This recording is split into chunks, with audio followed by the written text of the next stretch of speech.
Welcome to the first SY2 screencast on research methods, and as we've explained in class, these screencasts are essential to the way in which you're going to learn in sociology. So as we go through this screencast, make sure that you take lots and lots of notes, use the pause button if you need to. So remember, there are 2 exams that you're going to be doing next summer. SY1, the first paper, is what we're working on for 2 lessons a week from now until the Christmas break. And then in our other lesson, we're going to be doing work on SY2, focusing on the research methods part of the second exam paper. And then after Christmas, we'll be spending 1 lesson a week on SY1, and then 2 lessons a week on SY2, but switching our focus from research methods to the sociology of the mass media. So what we're going to be doing in our 1 SY2 lesson from now until Christmas is exploring the different research techniques that sociologists use in order to gather data. So it's obviously really important to make sure that sociological explanations are grounded in really good research evidence. And the goal of doing research in sociology, I think, is to move from subjective knowledge to a more objective understanding of how society works. So a subjective understanding of society is one that is based on our own values, our own beliefs, and our own particular experiences. And for sociology to be a credible academic subject, it's got to go beyond subjective knowledge. So the goal of doing sociological research is to produce more objective knowledge of how society works. And objective knowledge is knowledge that is independent of opinion, prejudice and bias. So it's more factual than subjective knowledge. In other words, the goal of doing research in sociology is to produce an unbiased account of how society works. Now, the main objective of this screencast is to introduce you to some of the most important criteria or benchmarks that we use to evaluate the quality of sociological research.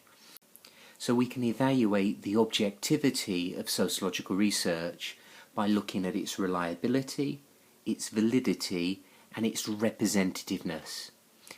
These words are really important to your understanding of sociological research methods. These really are the 3 most important benchmarks by which we evaluate the success of sociological research. So let's have a look at what each of these benchmarks refers to.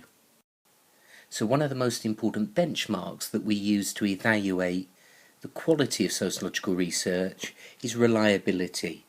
And a reliable research method is one that allows for the consistent and precise collection of data and is one that can easily be replicated.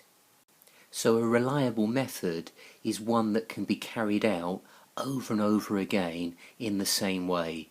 So the repeatability of the data collection method is at the heart of what we mean by reliability. So reliable research methods are highly structured and allow for a high degree of standardization. And in simple terms, data or information can be considered broadly reliable if the same results or broadly similar results can be gained by different researchers using the same research technique. So we take a research method that you'll be familiar with from your science lessons at school, the laboratory experiment. This is a method that is highly reliable. So laboratory experiments are often seen as the most reliable way of doing research because all of the different variables, all of the different factors can largely be controlled. And in a couple of weeks we'll look at the use of experimental research methods within the social sciences, within subjects like sociology. And obviously if you carry out an experiment in the same way over and over again and you keep on getting the same or similar results, we can say that the data is then reliable.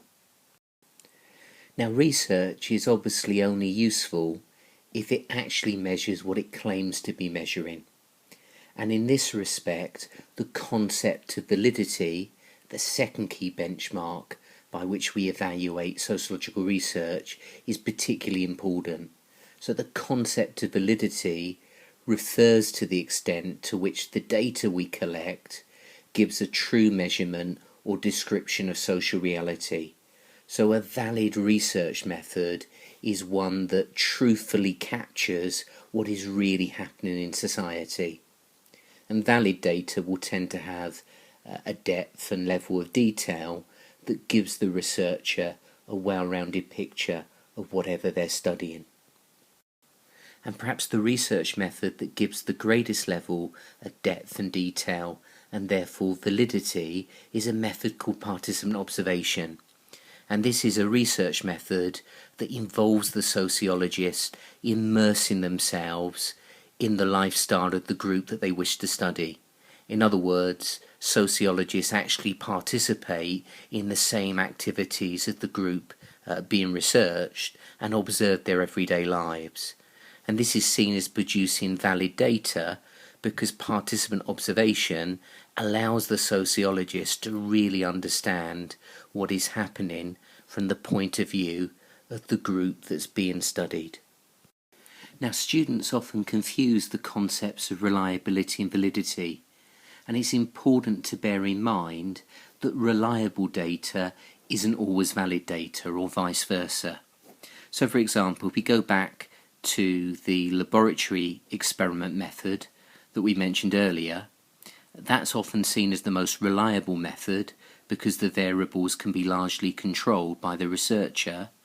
However, many researchers would argue that laboratory experiments are not a particularly valid way of collecting data about human behaviour because the laboratory situation is artificial. Whereas if we go back to the example of participant observation, that's a method that's often seen as producing very valid data because it observes people in their normal social settings. You get a level of depth and detail that's difficult to capture using other research methods. However, it is sometimes also seen as especially unreliable because no two observers will see things in the same way. And also it's not possible to replicate participant observation research. It's not possible to reproduce exactly the same settings in order to repeat and test previous observations. And the third key factor that we use to evaluate the objectivity and quality of social research is representativeness. And this refers to the extent to which the results of our research can be generalized to wider populations. So in sociological research, representativeness refers to whether the group being studied, represented by these individuals, is typical of the larger group to which the sociologist thinks that they belong. In other words, can the data collected from our smaller group, what we technically call our sample, be applied, be generalized to this bigger group, what we technically call the target population? In other words, the characteristics of our sample group, our smaller group, must be similar to the characteristics of our target population in terms of things like age, class, ethnicity and gender. So we've nearly finished, but just to recap, the goal of doing research is to try to produce knowledge about society that is as objective as possible. So objective knowledge is knowledge that is free from bias. So it's not just based on our personal experiences and values, it's much more factual.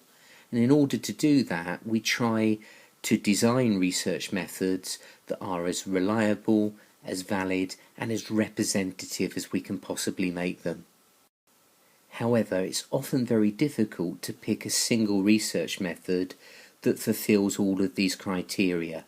For example, if we take a method like participant observation, that might produce valid data, but as we've already seen, it's not very reliable.